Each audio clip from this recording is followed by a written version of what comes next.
G'day guys, today we're doing another sketchpad video and I've had a few requests to talk about being present, how to be, let's say, turn up with your heart open, be more inspired, live in the now, feel a sense of joy and beauty in whatever you do. So today's little video is just a scratch, it's a sketchpad conversation. I hope you find it interesting. Any comments, I'm glad to hear them. Bye for now. G'day guys. Many people have been asking me lately about putting more heart, soul, inspiration, love, consciousness into their work and life. And I thought today I'd bring that topic to bear. So typically the way we consider looking at these things is we think that heart is here, mind is here and body is here, and we think that we are either in here or here or here, heart, mind or body. Some other people describe it as the inner, the outer, and the outer layer. So this is about inspiration, this is about mind, and this is about body, so that they think about going through the layers and arriving at a state which is centralized, which is called heart and soul. That's another philosophy, and they get pretty much obsessed with peeling away layers, like it's described as an onion, to get close to their soul. With all of these roadmaps, there's a sense of starting somewhere here wrong and ending up somewhere over here right. Now, we know whenever you talk about right and wrong in the world, we know that we end up drawing maps that go like that. So when we say I'm going to start here in the outer layer of the onion and end up over here at the inner layer of the onion, I'm going to go across, we end up being polarized into this was wrong before and this is right now, more heart and soul in my life. This is not necessarily going to bode well for us. So here's the rub, and here's what I'd like you to think about for the day. Human beings evolve at the border of support and challenge. So no matter what we do, we're on purpose. No matter what we do, we've got birth and we've got death, and we're evolving along this line. So no matter what we do, we're on purpose. Knowing we're on purpose or making decisions around that purpose is, for most of us, accidental. So we go, what sort of car should I buy? What underpants should I have on? How often should I do the washing? What should I do tomorrow? Where should I work? How much money should I put in the bank? Who should I be married to? When should I get divorced? What should I do with my health? We go along a line, we think I'm off purpose, on purpose, off purpose, on purpose, off purpose, on purpose, off purpose, or on track, off track, on track, off track. So we go along, but we make these decisions as if they're random. But nature has scripted into us a line of purpose, an intent, and that's our highest value. So no matter what we do, we'll always make decisions along the line of our highest values. Sometimes we make those decisions based on pleasure. So we make it going, I'm going to have more of this. And sometimes we make those decisions I'm going to have more of pleasure, but find out that's more pain. So the search for decision making based on pleasure and pain is where we go a bit pear-shaped. We never, however, off track, because this line takes us back on track up here, and this one takes us back on track over there. So when you say, I want to be more inspired in my life, and I want to be more, put more heart and soul into my life, or have more unconditional love in my life, or I want to have more self-awareness in my life, here's what we're actually saying. And I think it's important to understand this. We're always on purpose. We're always moving between support and challenge, support and challenge, support and challenge, support and challenge, support and challenge. We're always making decisions that have pleasure and pain built into them, whether we like it or not. We don't have to, firstly, be emotional and make huge decisions of pleasure and therefore have huge decisions of pain, We don't have to vacillate up and down with emotion. So we try to say, well, if we win, it's good. If we lose, it's bad, but it's not so bad and it's not so good. We try to find this line of purpose, this line of median, and that's a really inspired line. But the most important part about this is this. If we have this line of purpose, and if we are always making decisions either side of that line, every time we cross the line, we have a moment in time where we are 100% on purpose, open-hearted, in love, on track, inspired. Every time we cross the line. So one could say we have, firstly, a motive to not make our decisions become emotional because we cross the line less with emotional decision making. So this person here, I've drawn, let's go back and do it in red. This person here is crossing the line in their life 1, 2, 3, 4 times. Whereas the other person in this diagram, who's working more on inspiration than pleasure and pain, crosses the line 1, 2, 3, 4, 5, 6, 7, 8, 9 times in, let's call this a day. Now, when you say, how do I put more heart and soul in it? The first answer to the question is, I want to cross my purpose line. I don't want to be motivated by pleasure and pain. I want to be motivated more by staying balanced. And I teach that to you all. I teach balanced decision making, and I teach don't get infatuated with something. Oh, wow, this is going to be so great. And don't get resentful of something because it's going to just take you into bigger chunks of emotion. That's the first thing. The second thing, and that's what today's conversation is really all about, is how do I slow down time at these moments in time? Now, we're in such a rush to get to the end of the road. We're in such a hurry to get down here and die. In other words, get everything done as quick as possible so that we die. What happens is we skip past these moments in time. We skip past them so quick between, oh shit, I'm in discomfort. Oh my God, I want comfort.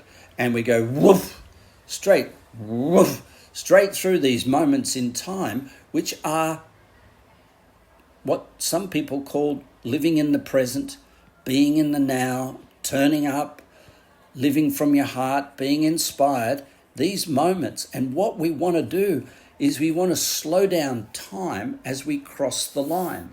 So we grow at the border of order and chaos. We grow let's go through the words again. We grow at the border of order and chaos. We don't grow either side, we grow here. And so the question's going to be for you, how do you slow down time? How do you stop and smell the roses each time you arrive at this beautiful line of a sense of purpose? That's a really critical thing. How do you slow down time? How do you sit in this time? How do you sit in these time zones and enjoy the space? How do you enjoy this space? How do you celebrate this time? How do you be there and hold on to this? So that's the key question. First, number one, how do you slow down time? One, you recognize the feeling.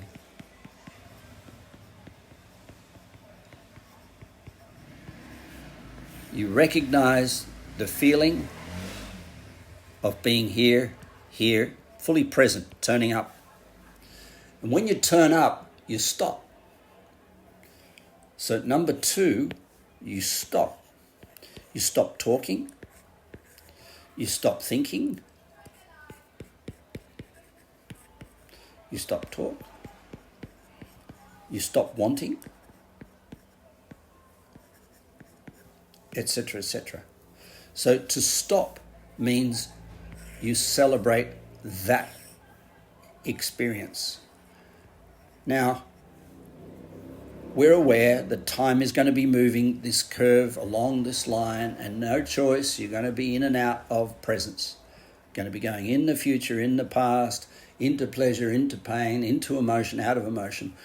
And what we're doing throughout the emotional showers we do and all the work we do is to try to minimize the frequency, minimize the spread of these moments, so we get a much higher frequency note from the music that comes from us and goes through our heart and soul.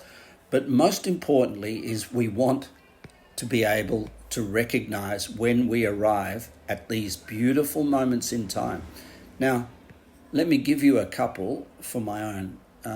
I remember my first, the mother of my children. I remember our marriage in the little church when I looked at her and said, I do, the first time I got married out of all my 6. I remember that moment still to this day. I remember the first child was born, the very second its head appeared. And I got to say, the rest of it wasn't all that pleasant, but I remember that moment, and then I remember its first noise. And so for the birth of my children, I remember those moments. And so I remember the first time I came around a hill in the Himalayas of Nepal and witnessed the view of Mount Everest. It had been foggy for the 6 days that it had taken to walk up to this area, and then all of a sudden the fog cleared, and there I was staring straight at Mount Everest, and this feeling in my heart was just astonishing. I remember the 4 hours I spent healing after 3 years of trying to heal my marriage breakdown. I remember the 4 hours I spent when I found absolute unconditional love for my ex-wife. I remember so many moments with my partner now. And what's happened in my life is this. If I go through memory, if I go back through my life, and let's say this is up to the age of 30, this is up to the age of 60, and this is up to the age of 90. For the first 30 years, I have great memories of moments in time where I turned up fully present. And if I added them up, I guess I'd have about 50. Maybe I wouldn't, maybe I'd have 40 or 30. But let's just say for now, 40. I remember 40 events in the first 30 years of my life where I fully celebrated and turned up. And the reason there's only 30 or 40 is because I was in such a hurry to get to where I wanted to go that these moments were accidental, but they were incredibly short. So in other words, at the wedding ceremony, I remember I do, but I don't remember much before it or much after it, mainly because of alcohol, I suppose. But these moments were very, very there. They were powerfully present, powerfully inspired, but they didn't last very long. Between 30 and 60, what I've managed to be able to do is when I experience, and I can now deliberately cause myself to cross this line by being balanced and thinking clearly, I would say I could, if I sat down with a pen and paper, I could write down 1,000 moments, not only 1,000 moments, but 1,000 moments where I turned up for more than 2 seconds. Now, if this was 0.1 of a second down here, where I turned up and then I was in such a hurry that it went away, now I can turn up and be 100% celebrating that moment in time. I can feel it. I know what it feels like. I'm 100% immersed when the feelings come and when I cause them to come. And I could, as I said, I could sit down and write 1,000. So now I've got in 30 years, between 30 and 60, I've got 2,000 seconds where I've lived. All the rest was emotion. And in the first 30 years of my life, I've got 4 seconds. If you multiply the 40 events that I can remember by the 0.1 second, I end up with 4 seconds where I lived. Now, of course, because I was young and because I was different, living here was about enjoyment and ultimately satisfaction. And I would say that I was really satisfied with this first 30 years of my life because the things that I was looking for were highs and lows. Well, not the lows, but the highs. But highs and lows of no interest to me between 30 and 60. What I'm looking for is absolute moments of inspiration and presence. My commitment here in this period between 60 and 90 is to live 20,000 seconds. Not by necessarily having the brilliance of being able to have more and more and more moments of unconditional love, which I can do. So now I would say I will probably have 10,000 moments of unconditional love, but they will last somewhere in the vicinity of 4 to 5 seconds each. And so my maths is wrong here. So I'd have 50,000 seconds of life. When we're on our deathbed, one of the interesting things that you experience when you're with people who are on their deathbed, they, in a sense, can recall a package. And in that package they can recall all these moments that add up. And for most people, and this is the truth, so help me goodness, their total life adds up to 30 seconds of memories. And I don't think that's enough. I think these numbers are really important. This is Chris. You have a beautiful day. Bye for now.